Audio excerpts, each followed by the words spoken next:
putra dari Bapak Ujang. 6. Ananda Salsa Putri, putra dari Bapak Ahmad. 7. Ananda Nasa, putri dari Bapak Novi. 8. Ananda Dava.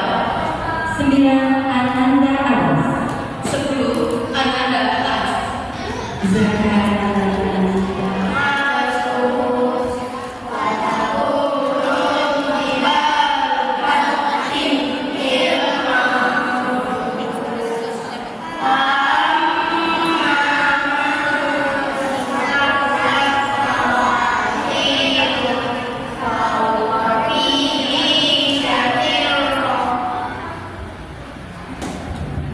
Keesokan harinya, kami mencoba memperbaiki nilai-nilainya.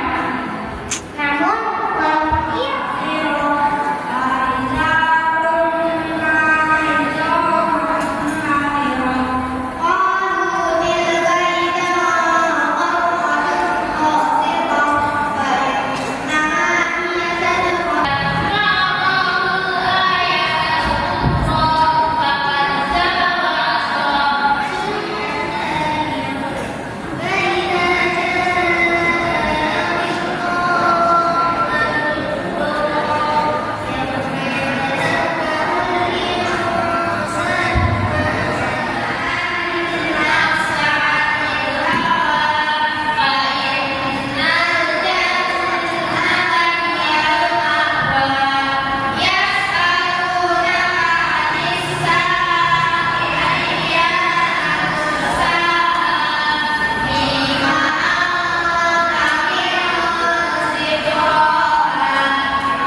selaku panitia dan ketua TKM Masjid Baitul Hidayah.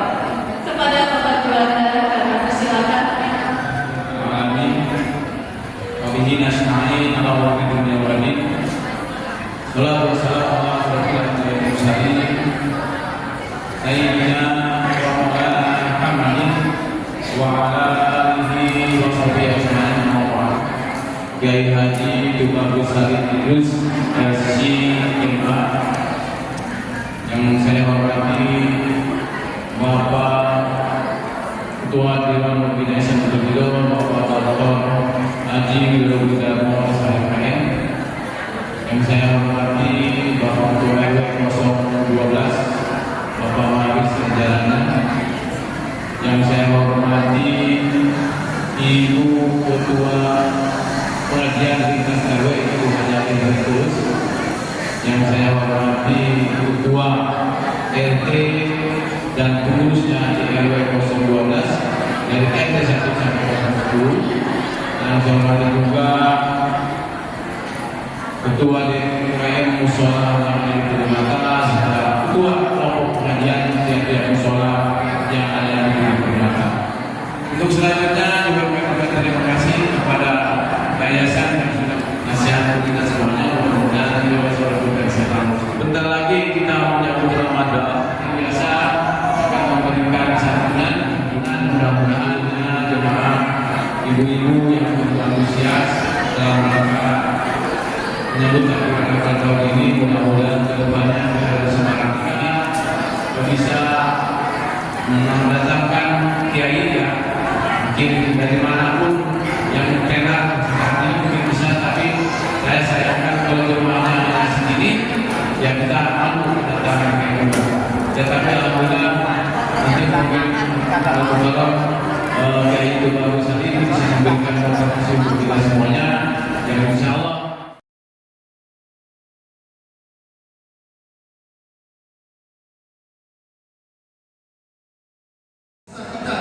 Nabi besar Muhammad Sallallahu Alaihi Wasallam beserta keluarganya, beserta kerabatnya, umatnya, dan khususnya yang hadir pada kesempatan hari ini.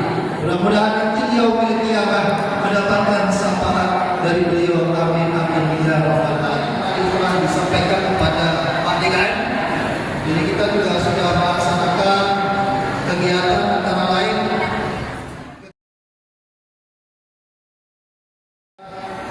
melaksanakan nanti takzir ya, yang akan dilakukan nanti setiap RT juga kembalian dan setiap hari nanti kita akan siapkan takjil juga dan nanti bergiliran dari RT 1 sampai RT 10. Begitu juga nanti juga kegiatan Ramadan seperti Panitia Pembangunan Masjid Baitul Hidup yaitu Bapak Suminto yang masih punya PR untuk melangsungkan kegiatan renovasi atau pembangunan Masjid Baitul Hidup tahap selanjutnya. Luar biasa, karena saya bersama-sama di sini untuk akhir bisa subuh itu bisa mencapai 6 sampai 7 jam.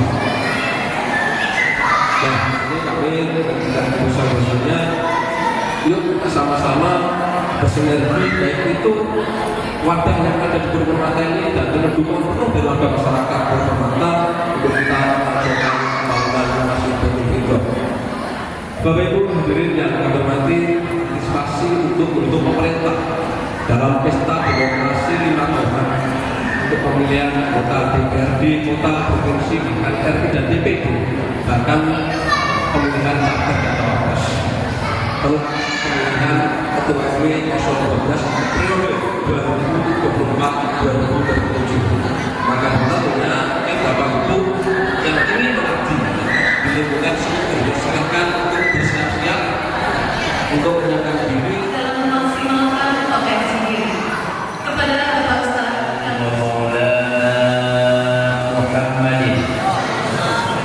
وعلى آله وأصحابه أجمعين أما بعد قال الله تعالى في القرآن الكريم أعوذ بالله من الشيطان الرجيم وسارعوا إلى مغفرة من ربكم وجنة عرضها السماوات والأرض أعدت للمتقين. Karena sholat mengandung dimensi spiritual, siapa yang melakukannya akan timbul ketenangan dalam fokus. Makanya ada khusyuk versi ilmu tasawuf, ada khusyuk menurut fikih, ya kan? Ini beda. Kalau khusyuk menurut ilmu fikih, cukup sholat itu syaratnya selesai, rukunnya rapi, yang batalnya dijauhi, itu sudah termasuk khusyuk. Menurut ilmu fikih menyebutkan sholat khusyuk itu sepanjang sholat yang arti yang dibaca. Makanya lama sholatnya. Sebab sambil saling tilawah menerjemahkan bacaan namanya, sholatnya lama sholatnya. Tetapi yang benar khusyuk itu menurut Allah Subhanahu wa Ta'ala dalam surat Al-Baqarah, kita baca suratnya, wasta'inu bis-sabri was-salati wa innaha lakabiratun illa 'alal khashiyin. Itu adalah alladzina yadulluna annahum mulaqu rabbihim wa annahum ilaihi raji'un. Alladzina yadulluna, mereka yang meyakini, mulaqu rabbihim, sedang menemui Tuhannya. Jadi kalau ibu bapak pada waktu sholat itu meyakini sedang menghadap kepada Allah, merasa sedang berhadapan dengan Allah, maka itulah nilai khusyuk. Paham? Allah Subhanahu wa Ta'ala, dialah Allah yang memberikan hidup. Pilih pakaian yang paling baik. Bila ada yang paling mahal, yang paling bersih, maka kita akan berhadapan dengan Sang Pencipta, yakni Allah Subhanahu wa Ta'ala, yang diciptakan. Maka selayaknya begitu kita menghadap Sang Pencipta, pakaiannya pun yang paling istimewa. Kalau kita cinta kepada Allah Subhanahu wa Ta'ala, maka semestinya kita ingin berlaku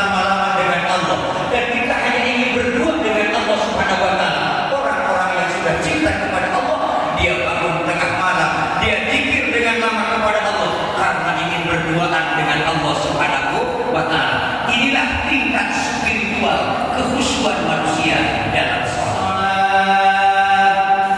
Wa innaha kabiratun illa 'alal khashi'in. Anak nakal sholat, istri musingin sholat, utang banyak sholat. Bukan berarti tidak usah usaha, maksudnya jangan usaha terus sholat, ya kan? Suami pengen kawin lagi sholat, bilang kepada Allah, ya Allah, suamiku pengen kawin lagi, padahal anaknya juga kurang, ngedidik juga gak becus, pengennya kawin dulu. Ya Allah, stop keinginannya, Allah yang punya, apa susahnya, betul?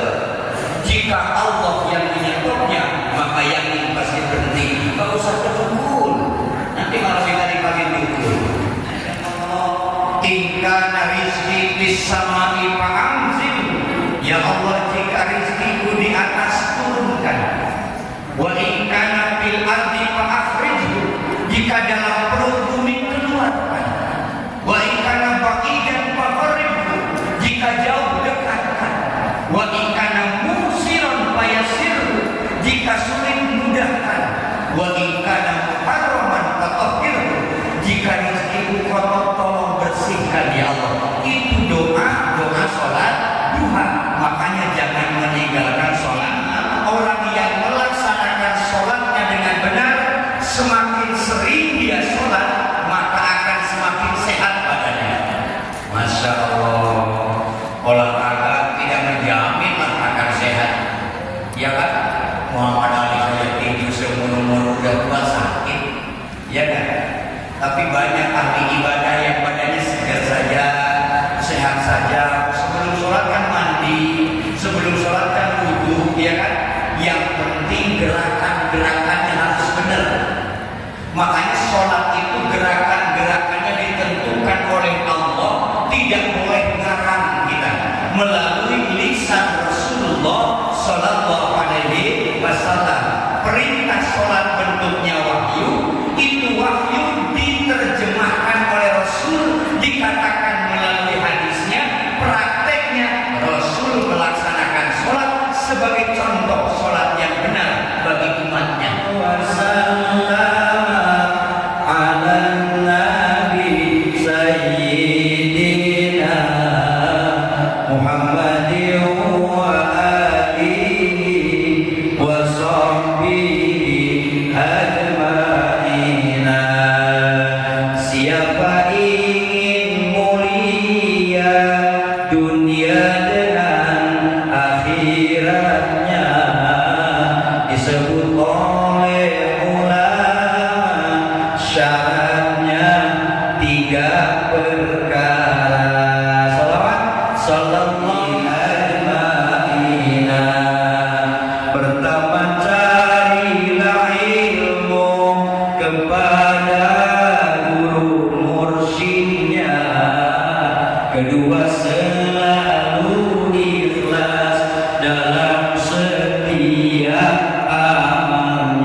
Bisa benar itu karena ada ilmu.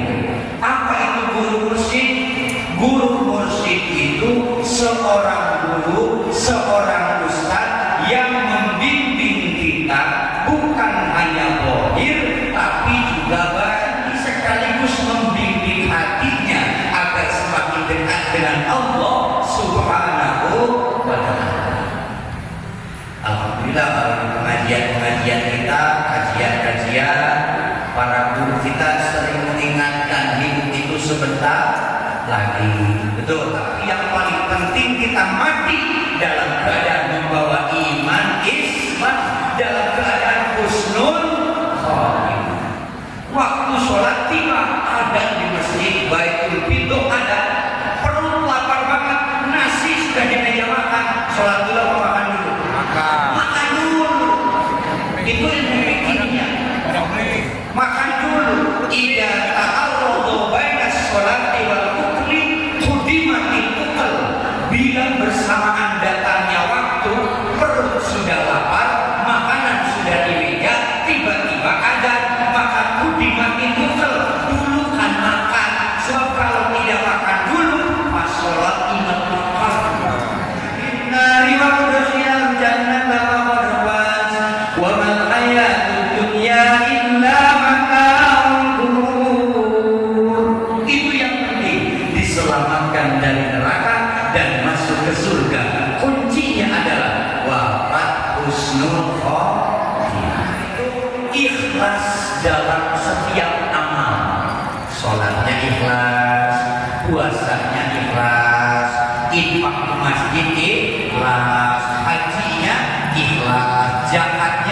ikhlas, ngajinya ikhlas. Maksud ikhlas itu dilakukan semata karena Allah, tidak mengharap balas budi dari sesama, baik dengan berupa pujian, baik itu dengan sanjungan atau dengan harta benda. Itu namanya ikhlas. Contoh sedekahul qalbi, suci bersih hatinya, wal dhahiri dan lahirnya. Orang yang ingin ke surga itu makannya harus halal, tempatnya harus halal, pakaiannya harus halal, bersih hatinya, tidak musyrik, tidak riya, tidak ujub, tidak takabur, tidak sum'ah, tidak suudzon, tidak hasud. Itulah orang-orang yang bersih lahir, bersih batin. Sayyidina Muhammadin wa alihi wa sahbihi ajma'ina, disebut oleh ulama syaratnya 3 perkara. Pertama, carilah ilmu kepada guru mursyidnya. Kedua, selalu ikhlas dalam setiap amalnya. Yang ketiga, harus bersih di dalam jiwa raganya dari haram dan syubhatnya, selalu dijauhinya. Salawat sallallahu wasallam ala nabi sayyidina Muhammadin wa alihi wa sahbihi ajma'in. Sosial adalah dibuktikan dalam doa-doa sholat atau dalam praktek sholat. Kita lihat, baca sama-sama yuk, ada tahiyat ya. Alaika ayyuhan nabiyyu wa rahmatullahi wa barakatuh. Assalamu alaina wa ala ibadillahi shalihin. Ini yang pertama. Pertama, bacaan sholat itu menyampaikan kehormatan kepada Allah. At-tahiyyatul mubarakatus sholawatut thayyibatu lillah. Allah menjawab, assalamu alaika ayyuhan nabiyyu. Sesungguhnya kesejahteraan untukmu Nabi, tidak kepada yang lain. Tapi Nabi menjawab, assalamu alaina, kesejahteraan untuk kami semua dan hamba-hambamu yang soleh. Artinya tidak mementingkan diri pribadi, tapi ingat kepada orang lain. Kita menyebutkan assalamualaikum warahmatullahi wabarakatuh, hati kita harus ngomong, ya Allah, sampaikan keselamatan, keberkahan, kedamaian bagi hamba-hambamu yang ada di sebelah kananku. Begitu kita salam kemana? Ke kiri, assalamualaikum warahmatullahi. Kita ngomong di hati, ya Allah, sampaikan keselamatan, kedamaian, kesejahteraan bagi hamba-hambamu yang ada di sebelah kiri. Ini artinya kepedulian sosial dengan sesama. Jangan kita banyak duit, tetangga kelaparan dibiarin. Itu belum sholat.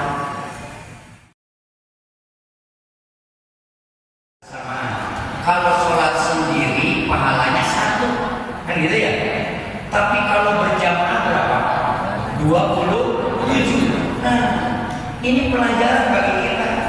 Berjuang kita sendirian sulit untuk tercapai. Tapi kalau berjuang bersama-sama, insya Allah gampang mencapai tujuan. Seseorang tidak akan menjadi besar karena sendiri. Berjuang itu harus sama-sama. Ludes duitnya. Panitia ngasih duit, panitianya miskin katanya. Tidak harus diminta, harus dikasih. Teman-teman juga, inilah perjuangan Rasulullah Sallallahu Alaihi Wasallam. Dalam dakwah Nabi, orang kaya berdakwah dengan hartanya, memberikan kuda kepada Rasul, memberikan emas kepada Rasul untuk bekal dakwah. Mereka yang kuat tenaganya siap mendampingi Rasulullah Sallallahu Alaihi Wasallam. Mereka yang sudah papa, tidak harta, tidak tenaga, tidak juga ilmu pengetahuan, cukup di rumah berdoa, moga-moga Rasulullah sehat, moga-moga kiainya sehat. Ini mah harta nggak punya, tenaga nggak ada, di rumah doanya kiai mati dulu. Selama ini pahalanya 1, sholat berjamaah pahalanya 27. Ini isyarat untuk kita agar kita bisa hidup bersama-sama. Simpulannya, Allah menciptakan surga, pintunya hanya 8. Tapi banyak cara Allah memasukkan orang ke surga. Walaupun pintu surga itu hanya 8. Mungkin ada orang yang ke surga karena sholatnya, ada orang ke surga karena puasanya, karena zakatnya, karena hajinya, karena sedekahnya. Tapi sering kita melupakan amal yang kecil dilakukan dengan ikhlas, itulah yang membuat orang masuk ke surga. Dalam hadis Bukhari diceritakan bahwa Rasulullah SAW pernah menceritakan sebuah kisah. Di zaman Bani Israel ada wanita atau perempuan pelacur yang ia bepergian menuju ke satu tempat. Di tengah perjalanan ia merasa kehausan, haus yang luar biasa. Kan dulu belum ada taksi online, mungkin jalan kaki kali ya. Haus. Ketika haus itu dia mencari sumur, mencari sumber air, dan ia turun ke dalam sumur mengambil air. Lalu ia naik ke atas sumur. Di pintu itu sumur ada anjing yang sedang kehausan. Ini wanita pelacur nih. Ada anjing sedang kehausan. Lalu air yang ia ambil dengan susah payah ia berikan ke anjing yang kehausan itu. Lalu dia turun lagi untuk minum bagi dirinya. Bersamaan dia memberikan minum kepada seekor anjing itu, Allah Subhanahu wa ta'ala menyatakan mengampuni dosa wanita itu. Masya Allah. Bayangkan, memberi seteguk minuman kepada seekor anjing yang kata kita najis anjing itu, tapi anjing itu kehausan, anjing itu kelaparan, ditolong oleh wanita yang numpuk dosanya. Wanita ini diampuni oleh Allah, bisa masuk ke surga. Bagaimana ketika orang mukmin yang menolong saudaranya yang kelaparan, yang menolong saudaranya yang kesulitan, yang menolong saudaranya yang kekurangan, betapa Allah akan berikan rahmat dan pengampunan kepadanya. Yang kedua, ada ahli ibadah tetapi menjadi ahli neraka. Dikisahkan masih dalam kitab Bukhari atau Sahih Bukhari bahwasanya ada seorang wanita ahli ibadah, tapi dia dimasukkan ke neraka karena seekor kucing. Ibu punya kucing? Punya kucing? Sama, saya juga punya kucing, tapi dari subuh kucing saya hilang. Ini belum ketemu nih, belum tenang saya nih. Berangkat dari nyari kucing dulu. Biasanya kalau mau ke masjid itu ada neok gitu, ngigit-ngigit. Ini nggak ada. Selesai sholat nggak ada. Saya cari sampai tadinya nggak kesini lah, nyari kucing aja. Ada ahli ibadah masuk neraka perempuan karena seekor kucing. Ia pelihara kucing, tapi kucing itu dikurung, tidak dikasih makan, tidak dikasih minum, sampai kucing itu menjilat-jilat tanah, mencari binatang yang keluar dari tanah untuk makannya. Semakin lama kucing itu pun mati karena kelaparan. Wanita yang memelihara kucing semacam ini, maka walaupun dia ahli ibadah, dimasukkan ke dalam neraka oleh Allah Subhanahu wa ta'ala.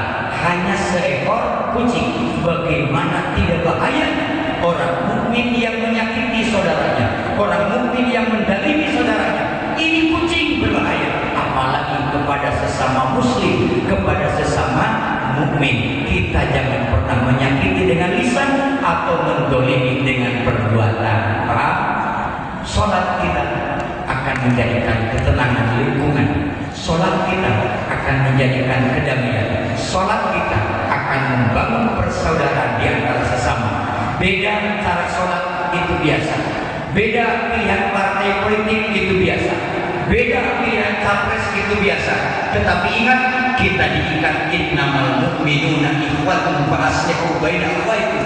Orang-orang mukmin itu adalah saudara. Beda kamar itu mungkin, beda, ada yang kamar depan, kamar tengah, kamar belakang. Ada Ada di Islam juga beda-beda. Ada yang NU, Muhammadiyah, Persis, Al-Irsyad, segala macam. Torekat, Qadiriyah, Tijaniyah, Naksabandiyah, segala macam. Partai politik macam-macam. Tetapi ingat, perbedaan itu tidak akan membuat kita renggang, tidak akan membuat kita retak, tidak akan membuat kita bermusuhan, karena semuanya itu adalah saudara, diikat dengan keimanan, diikat dengan dua kalimat syahadat. Disebutnya adalah ikhwanun, antara kita sama-sama. Kan tidak mungkin kalau rumah bapak itu kamarnya ada 3, isinya kan macam-macam. Kamar depan anak perawan, spraynya rapi, wangi, betul. Kamar tengah anak pemuda, spraynya kabut-kabutan, bau angkok segalanya. Kamar belakang itu lengkap alat-alat peribadatan, tapi ada obat-obatan. Pasti nenek-nenek yang makan. Ya kan? Kamar depan wangi, rapi, gambarnya artis-artis yang cantik muslimah. Kamar tengah awet-awetan, sepeda ngegulung, bau angkok. Di dindingnya ada artis-artis Hollywood, alat-alat musik digantung-gantung. Yang belakang ini mah baunya bau obat-obatan, semacam bebek, ubar, segala macam, dan sejadah tas beda gantung. Tetapi kalau kita tidak suka dengan kamar belakang, tidak suka dengan kamar yang tengah, tidak suka dengan kamar yang depan, tidak perlu dibakar kamar itu. Karena kalau dibakar akan kebakaran pula rumah kita. Boleh kita tidak suka dengan ormas lain, boleh kita tidak suka dengan partai lain, tidak suka dengan pilihan yang lain, tetapi tidak perlu mencaci maki, tak perlu menjelek-jelekan. Karena jika engkau tidak selera, temanmu tetap mempunyai pilihannya sendiri. Jaga persaudaraan, karena kita menjaga ukhuwah Islamiyah. Cukup, mudah-mudahan bermanfaat. Hadanallahu wa iyyakum ajmain. Wassalamualaikum warahmatullahi wabarakatuh. Yang telah kita dengarkan bersama, mudah-mudahan apa yang disampaikan guru kita tentang keutamaan dalam mendirikan sholat dan amalan-amalan yang dilakukan dengan ikhlas dapat kita amalkan dalam kehidupan sehari-hari yang bermanfaat bagi kehidupan kita, baik di dunia maupun di akhirat kelak. Amin. Mencari ilmu kepada guru pasien. 2. Selalu ikhlas dalam setiap amalnya. 3. Harus berjiwa raga dari halal dan sedekah dijauhi. Jika permasalahan itu bersifat dimensi sosial, artinya akan disiapkan dalam sholat dengan konsekuensi terhadap sesama tidak hanya bagi Allah Subhanahu wa Ta'ala. Acara dilanjutkan